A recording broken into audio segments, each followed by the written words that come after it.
camera's hot. The mic is hot. Hello. Camera's live. Yep.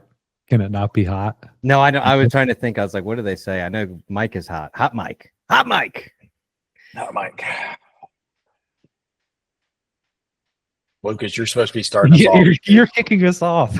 Oh, I thought I was kicking us off with questions. Normally, y'all go into like, welcome to Transitions Podcast. You're running this thing today. Where clinical experience meets. Oh no. Welcome to Clean Breakthrough, brought to you by Greenville Transitions Recovery Center. This is episode 11. Wow, there you go. And we're going to kick it off with some prompts that we found that are pretty good. A fan favorite was, what's the gap between what clients learn in treatment versus what actually works in the wild? What's the gap between what clients learn in treatment versus what actually works in the wild? David, I'm going to call on you. Why don't you go ahead and kick us off? I want to go last. Oh, okay. Cole, I guess you're first. Okay, I'm up first. Okay. I asked the question. I can't go first.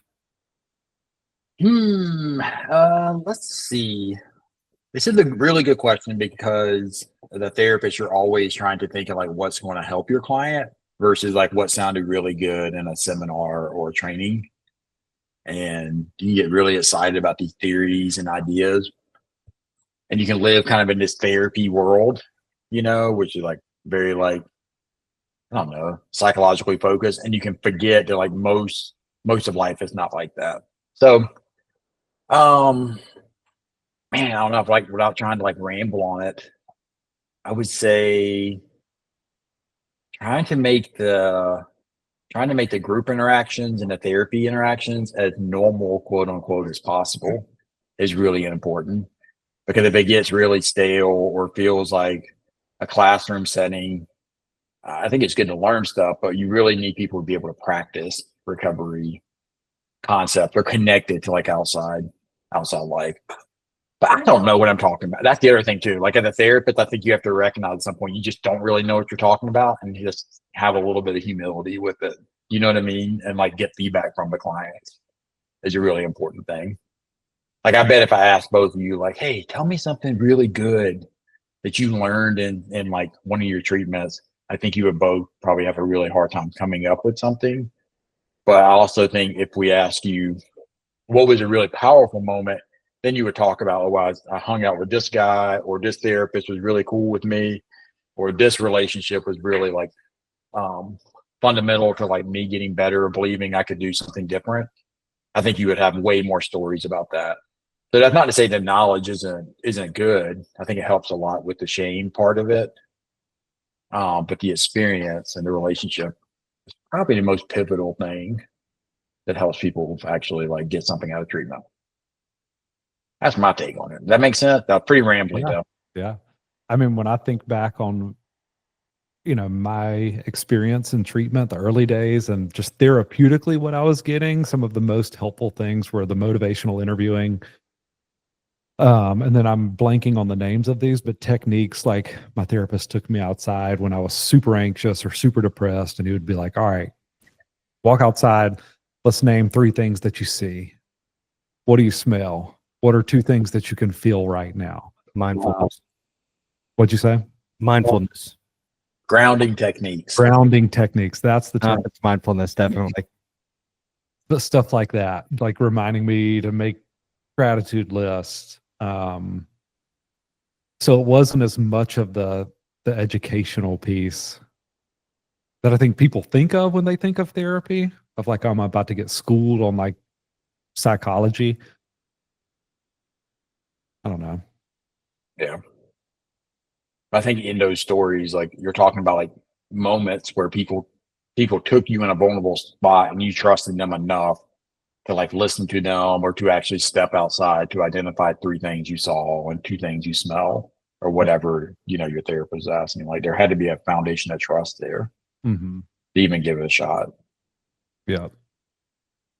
I think also too, the repetitiveness of like A question I asked one of my clients last week is he's been really into his physical health.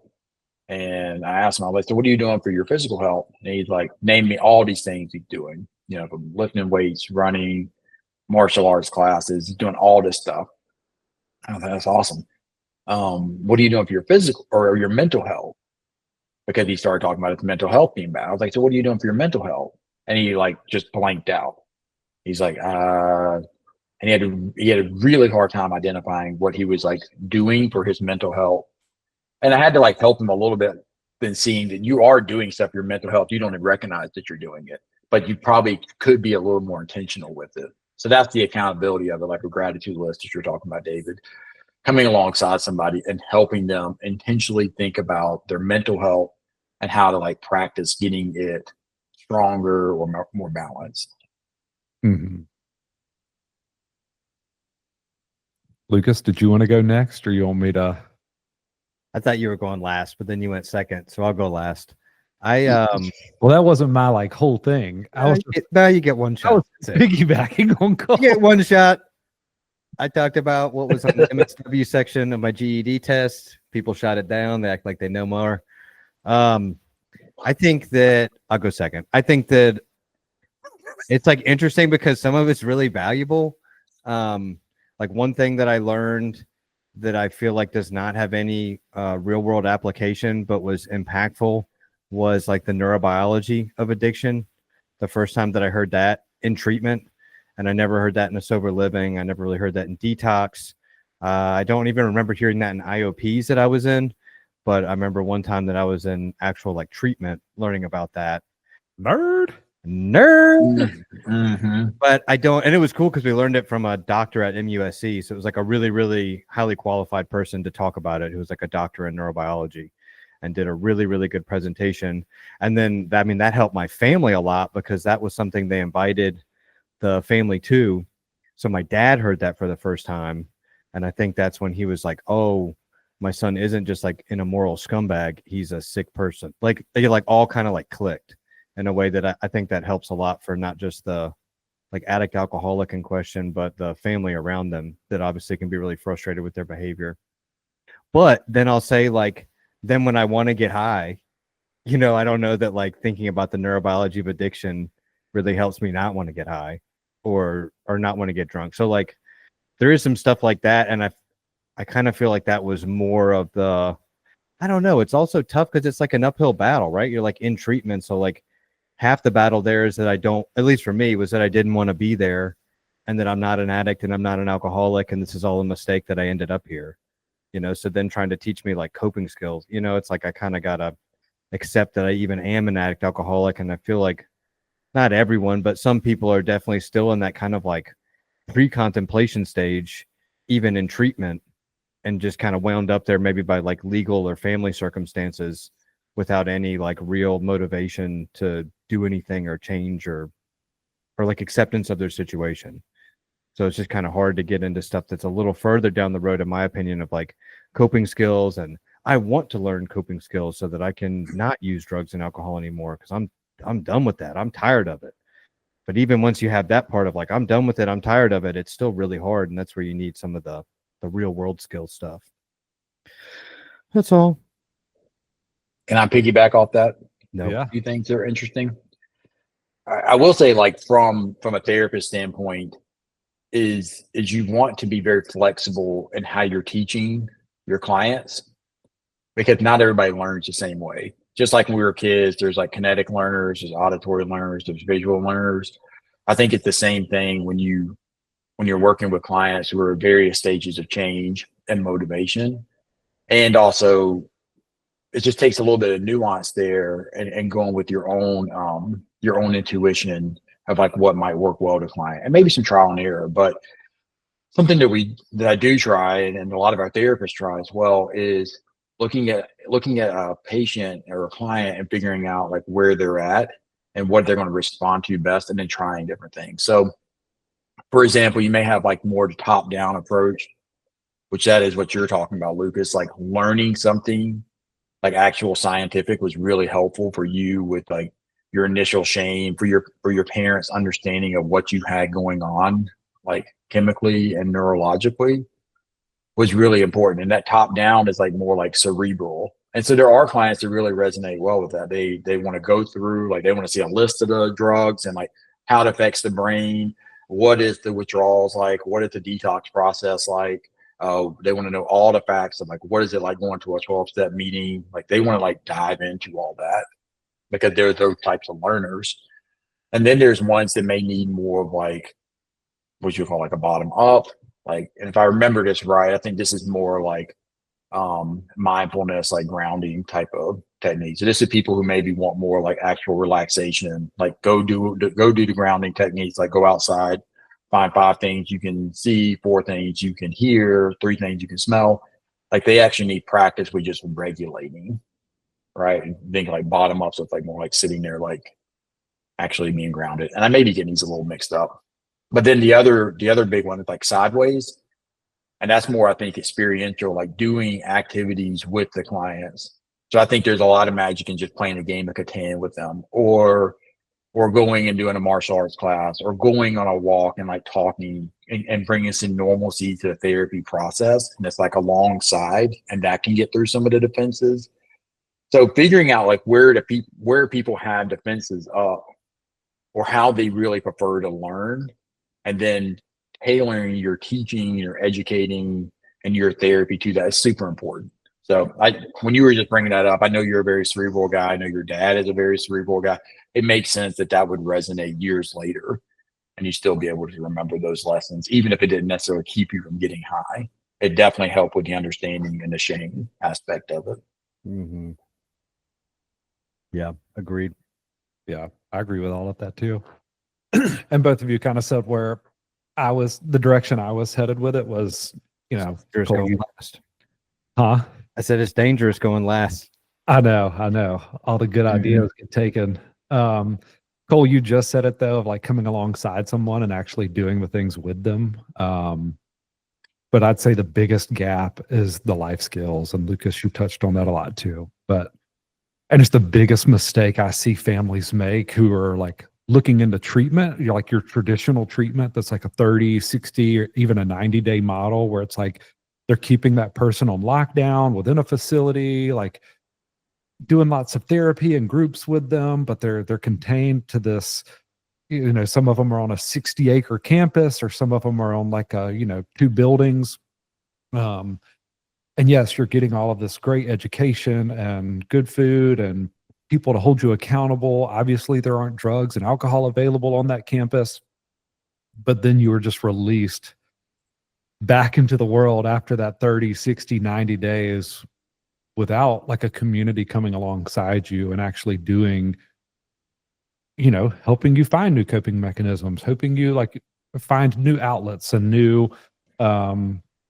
ways of living, and helping you build up those life skills of the simple things, the chores, making your bed in the morning, those types of things, all the way to resume building. How do I do an interview for a new job? Do I need to do a mock interview? The little things like that. That like, I personally feel like if I didn't have the support that I had at the age that I was when I got sober, that I would have immediately felt like a failure and gone right back to drugs and alcohol. But because I had people coming alongside me and like kind of holding my hand through those things, I was like, okay, I'm not alone and I can do this. Like, why not me? Why can't it be me that I'm the one that like gets my life together? Why can't it be me that I'm the one that like gets this job at UPS or whatever, Mm-hmm. But huge mistake that I see made is like people plan for that first 30, 60 days. They don't have a plan after. And then there's this massive gap between being on lockdown in this treatment center to, all right, go figure it out. Mm-hmm. Yeah, Cole and I were hanging out with some alumni this weekend, and one in particular that we were talking about where that just came up so much of like how much of a struggle the whole first year is. And like by 9 months, like how much you think you have it together, but then you look back like a couple years later and it's just was still such a mess. And like maybe your dating life and your work life and like how your friendships and the stuff you said, and how you're kind of just this close to like relapsing at any given point in time, if something bad happened. And I think that's where that like first year of continuing care is so important, because why would you waste time in 30 days of treatment teaching someone how to cook a meal, and like use the laundry machine? It just like wouldn't make sense. Like that only works for like long-term ongoing care. And that's why I think it's really important for people to be supported, whether that's like a long-term kind of like sober living approach, or maybe it's like IOP kind of community stuff, 12-step groups. But I think people need that ongoing support, because it's not like when you get out after 30 days, everything's fine and you're cured and better. You're going to keep running into things that you didn't even know were a problem until you go back to work and you're like, this is way harder than I thought. And you go back to that relationship or your marriage or your kids or whatever. And you're like, I thought this was going to be easy now that I'm not doing drugs and drinking, but it's like twice as hard. Mm-hmm. Yeah. I feel like when you enter recovery, for some reason, there's just such a, 1 year is such a big deal. Like, and I don't know if that's like just the program that I entered or what it is, or therapy, but it's like this 1 year mark is a big deal. And for some reason I was like, okay, I'm going to have it all figured out. And when I get to 1 year, like my problems are going to be solved. I'm going to be where I want to be. But like you just said, then you get to like 2 or 3 years and you look back and you're like, gosh, what a mess. Yeah, I was what a mess. My life was a dumpster fire, but at least I was sober. So it was a lot better than it was at 1 day or no days in recovery. But yeah. And we looked that up too, and it makes a ton of sense. When we were in the car this weekend, we re-looked up like, okay, so once you get 1 year sober, your chance of relapse is still 60%. That's why the 1 year feels like a dumpster fire, because it's like I'm just barely doing better, like not even like 50-50. Like it's still more likely that I'll relapse than I won't. And that's after a whole year of sobriety. And then I think 2 years was like 30%. And then like 3 and 4 years was 15%. And then once you get to 5, it goes all the way down to 5% chance of relapse. We were like, God, that's terrific. Like 5 years is great odds. Dude, I'm just such a believer that like you experiencing wins in that time is what gets you there. Like the whole pride tank thing, I know I bring it up all the time, but if I weren't experiencing small wins throughout and getting to a place further and further into my recovery, that looking back or the thought of going back to drugs and alcohol, I don't know what I'm trying to get at here, but it made it that much harder to want to go back, because I'm experiencing these wins. I'm getting the next job. I'm getting, the bump in pay, or I'm getting healthier relationships. And I would almost say more importantly than that is I keep people around me in my life that can remind me of that, because I also have a really bad habit, and both of you know this all too well, of being like, oh, my life is still a dumpster fire, or I'm the guy that climbs the mountain and looks at the next mountain over and says, I wonder what the peak of that one looks like. That's probably got a better view. So I need those people to be like, bro, enjoy this mountain. Like, what are we talking about? We just got up here. So I would say just the community component was another huge piece of it.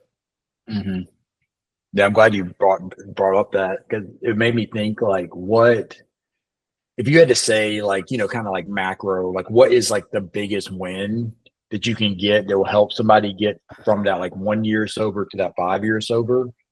Like, is it like getting a job? Is it getting a girlfriend? Is it having like a good sponsor? Like, what would you, if you just had to pick one? And I know it's different for every scenario, but what would you say is like, could like be like the biggest win or the most influential? Dude, I would love to see a pie chart broken out of like what percentage of the first 30 days and being on lockdown, like getting out of that cat on a tin roof stage, like what percent of that, or what percent did that play of your long-term recovery versus like the life skills portion versus the therapy portion? Yeah. To answer your question, And I'm just going to say the first thing that came to mind, and this probably has a lot to do with the age that I got sober, which was 23. So I'm a young guy, and I'm thinking, how am I ever going to find a partner? Like, how am I ever going to find love? Like, I'm probably not desirable to the other girls my age who always want to drink and go out to bars. I'm not going to bars anymore. And I do think getting in like the first romantic relationship was a huge win at 20. Like, to be able to see that that could happen sober and not be judged for it. I don't know. That was a big deal to me. Ladies, Yeah. ladies will get you sober. Ladies! Nice. David was Okay. talking to a lady. And that was a long time into my recovery journey, but I did think that played a big part Yeah. of I knowing now that I can continue to like have this kind of success in recovery. Yeah. Even better success than when I was using.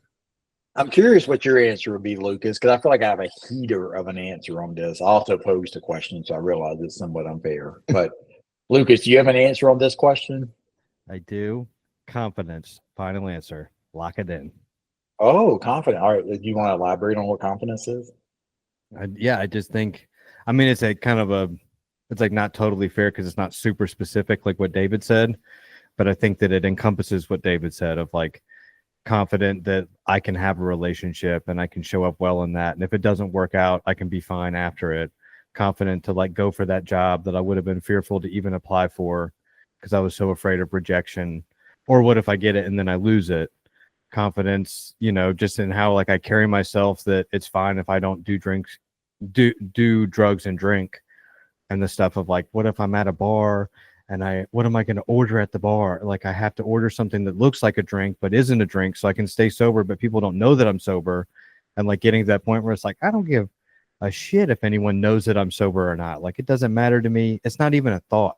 It's like, I'm going to go order what I want, which is a Shirley Temple, not because it looks like a drink, but because I like Shirley Temples.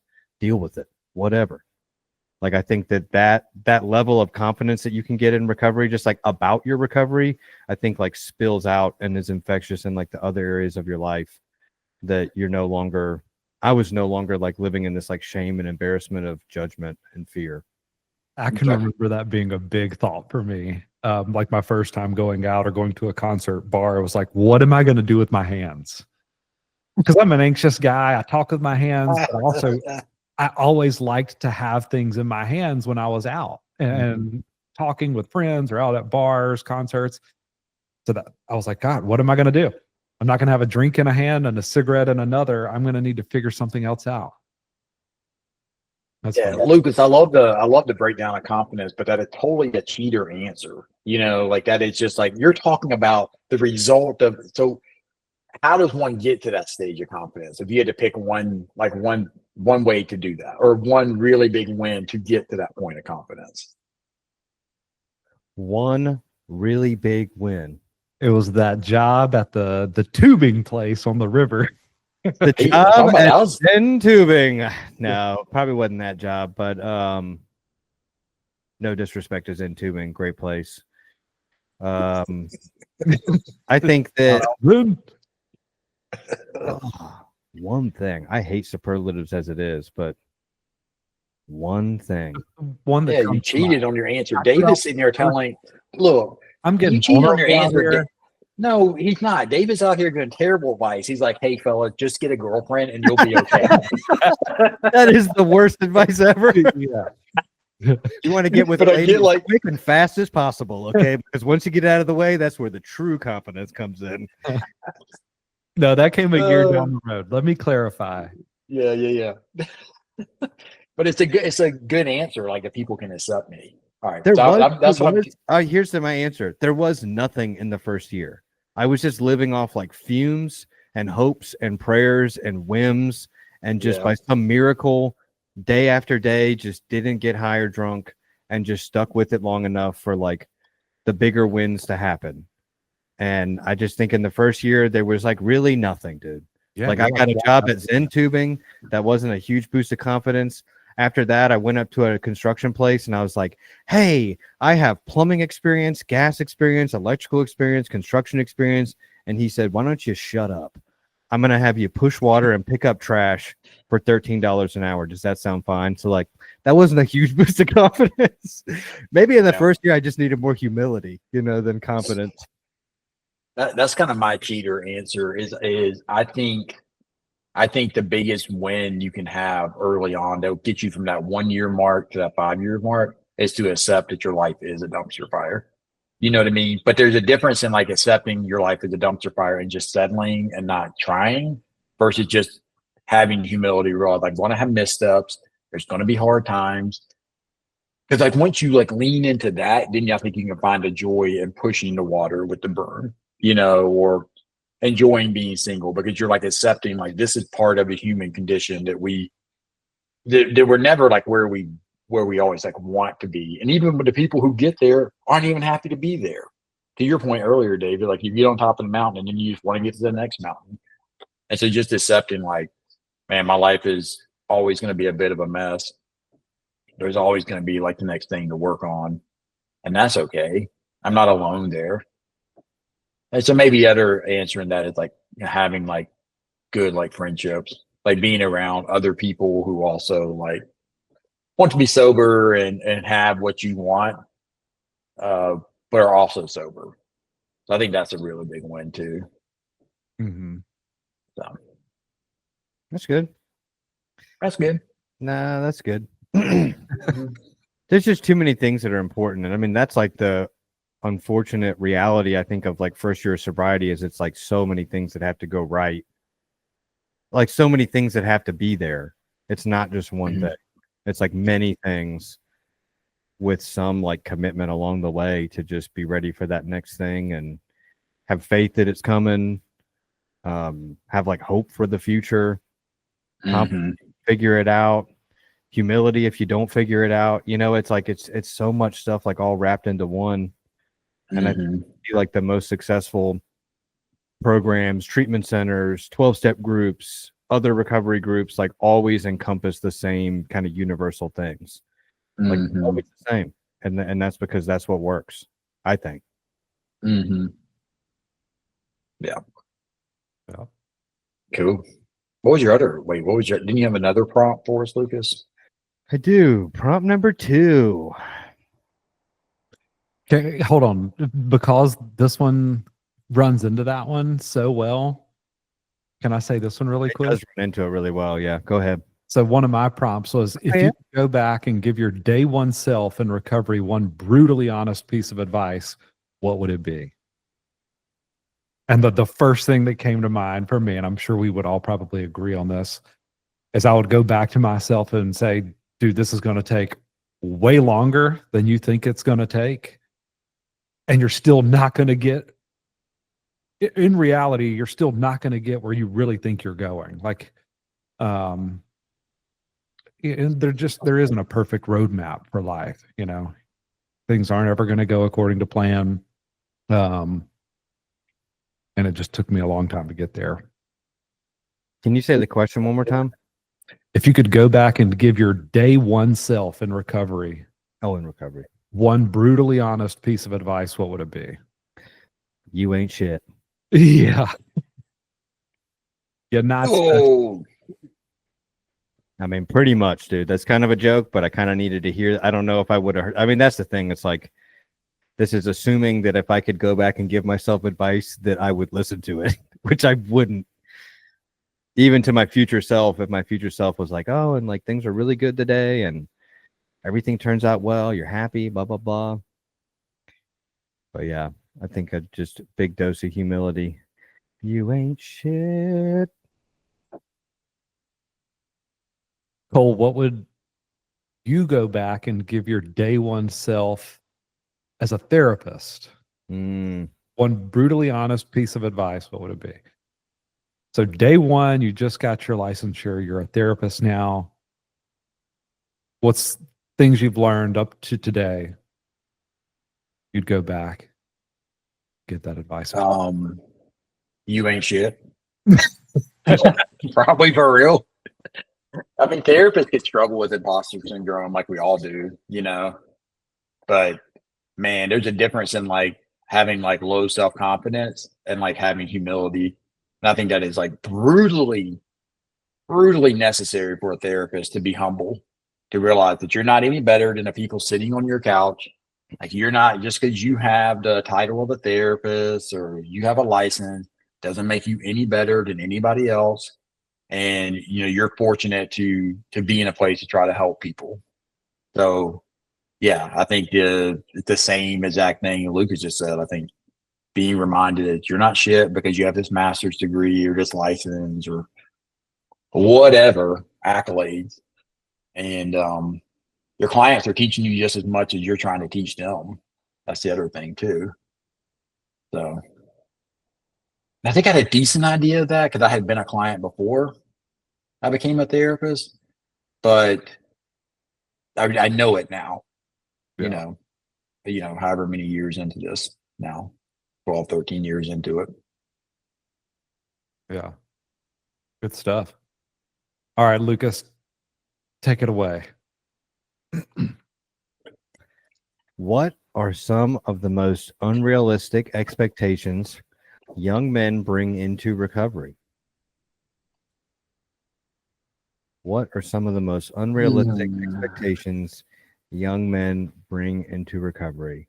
I'm going to steal the Now, easy one. I'm going to steal the easy one first, right off the rip. I'm stealing it. wait, I'm going first. I asked the question. I'm in wait, charge. can I ask a I am the clarifying question? captain. I got a clear. I know we're not letting Lucas run another one of these. He gets too big horse britches. Okay. Are we talking about just stepping into like recovery, like you want to be sober, or are we talking about like you're in treatment, you're not really like super willing to do this, but you're having to do it for your parents? So what are we? Which one are we talking about here? Like It stepping doesn't say. into It just recovery? says, what are some of the most unrealistic expectations young men bring into recovery? I'm gonna answer that more from the standpoint. Not yet. I'm gonna let you go first. I'm gonna answer that more from a standpoint of like, you know, depending if their motivation may not be super high, but they're still like sober. You know, they're still clean and detox or sober living or rehab or whatever. Okay, Lucas, you can answer first though. Thanks, Cole.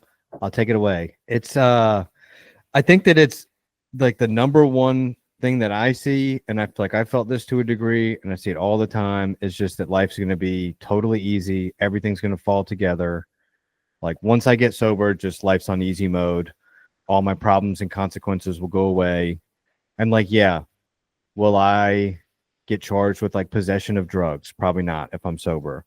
Will I get kicked out of parties for being too belligerent and intoxicated? That's probably not going to happen. But am I all of a sudden going to get better grades in school without studying? No. Is my relationship with my family all of a sudden just going to get better and go great? No. Are potential relationships going to fall into my lap? No. You know, like there's so many things of just like life is still life and it can be hard and it doesn't go my way. And being sober helps a hell of a lot, but it doesn't just take it all away. And I think that's an unrealistic, probably the number one unrealistic expectation that I see young men and probably just people in general, but I'd say young men for sure too, come into it with, that everything's going to fall together now. Nice, Yeah. Good stuff. Cole? David. Go David, ahead. you go. No, you go. No, you go next, David. No, I'm David, still go coming ahead. up with my answer. I would say mostly what I see guys first entering recovery is, they think that they can manage it. They think that they can still figure out a way. And I'm talking about the guy that's just not bought in, which most of them aren't. That come to us, they're thinking like, no, I just didn't figure out the right cocktail. I didn't figure out the right mixture of like, maybe I just need to smoke marijuana and take Xanax instead of adding alcohol into the mix. So I would say the majority of a young person entering recovery, they're still in this place of like, no, I can figure it out myself. Now say that they've bought in to recovery, like we've gotten to the other side of the fence here. Then I think the biggest misunderstanding is just how long it's going to take. I think the switch flips to like, okay, well, I will get it, but it's going to be in 30 days. So I'm only going to stay for 30 days of y'all's. I know you're a 9-month program to a year, but dude, I got this. 30, 60 days max. I'm out. I'm going back to mom and dad. So I would say those are the two biggest things I see. One is like obviously not really accepting recovery, but just tried to enter into it or was forced into it to some degree by family or friends. And then the other is like, okay, I'm accepting it to some degree. Don't you think those are kind of wild too? That even as you were saying that, I feel like 9 times out of 10, the guys that we see that say they've got it and like I only need to do 30 days, like as more is revealed, are actually not bought in and only want to do 30 days so they can immediately get back to their scenario where they can use and drink again. Yeah. Like the story is always like, no, I got it. I made a decision. I'm done with drugs and alcohol. I appreciate it. I just don't think I need all this. And I feel like if those guys do successfully leave and like somebody makes it easy for them to do that and they get out of there, it seems like without fail, it's 2 weeks later that they're like, oh, the plan the whole time must have just been to get back to his apartment so he could immediately use and drink again. Yeah. Mm-hmm. Yeah. Yeah.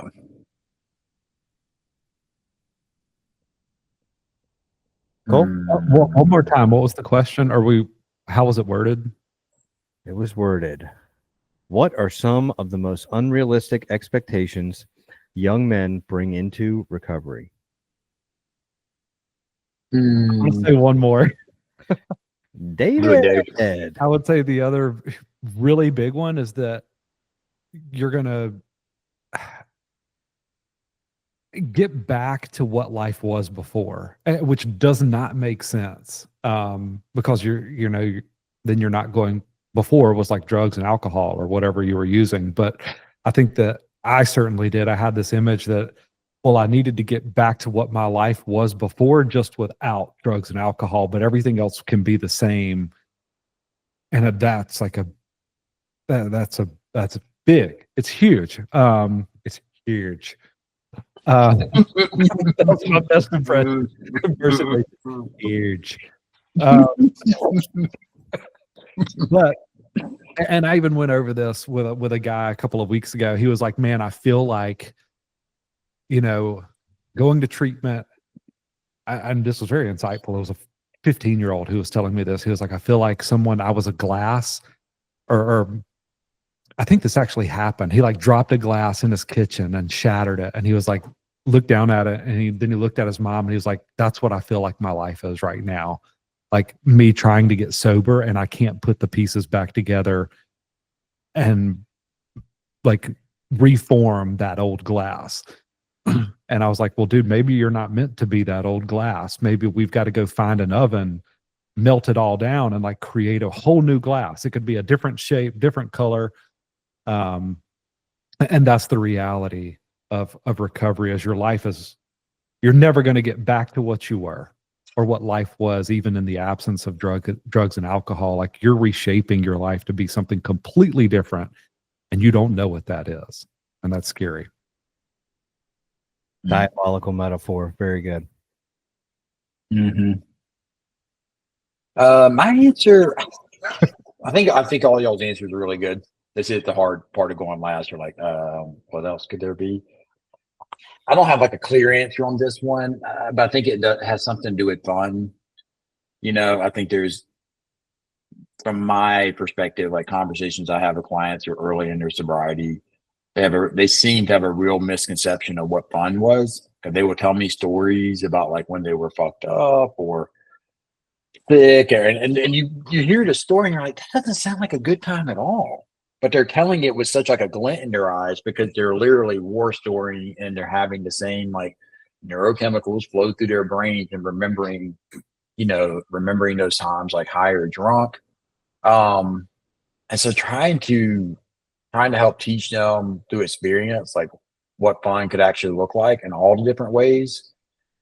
But you're doing that with somebody whose brain isn't used to like creating dopamine from those types of activities can be really challenging. So I think that's a really big like misconception of like what fun is, what joy is, and trying to find that. It's a tough one. That's a really good one too. Yeah, a great point. Yeah, that you'd never have fun again. Was certainly Mhm. one I came in with. That fun Mhm. was over. Yeah. Yep. Also, I got a question about Dave. One of the things on David's shelf. What you got? What's you have a statue back there. Yeah. I don't know if I know the story behind that. Where did you get that? What is that? Tell me more about it. Um, I can't even see it. You see it? right here. Is the frame squished because it's the three of us? Yeah, it's David, right? Yeah. By Oh, Michelangelo. that's E. David. Oh, Yeah. that David. It It's is. just a head. Mm. Michelangelo didn't actually do that one, Cole. It's just Yeah. a recreation. This isn't actually the work. I don't know if But yeah, that's David. So David's name is David. So when he I'm saw tracking. that, I'm tracking. That's cool. yeah, my wife got me that. she saw it. She thought it's called David. My husband's name's David. I guess I'll get it for Like him. this will look Yeah. cool on his bookshelf. And it I just like it. I honestly just walked in one day and it was there. So Mhm. acceptance. It looks cool, man. That's also a incredible statue in real life. It is. See. It is. Cool story. Yeah, very. It's a lot bigger than you think it is. Like, it's How like long have 20 we feet been tall. recording? Do you think? I don't see the time. I think it was about it's 11:44. I think we've been going for at least 30 minutes, if not I think we started close to 11 Okay. on the actual starting the podcast. Cool. We'll wrap it up there.